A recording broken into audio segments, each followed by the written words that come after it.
লাউ পাতার সাথে চাপা শুটকি দিয়ে খুবই মুখরোচক একটা ভর্তার রেসিপি শেয়ার করছি। এজন্য শুরুতেই একটা প্যানে আমি বেশ কিছু লাউ পাতা এভাবে বিছিয়ে নিয়ে নিচ্ছি। তার উপরে দিয়ে দিচ্ছি বেশ কিছুটা চাপা শুটকি।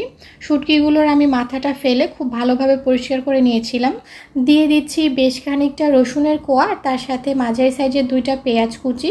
ঝালের জন্য দিয়ে দিচ্ছি বেশ কিছু কাঁচামরিচ, সাথে স্বাদ অনুযায়ী কিছুটা লবণ এবং সরিষার তেল দিয়ে ঢাকনা দিয়ে আমি এগুলোকে ভালোভাবে সিদ্ধ করে নেব।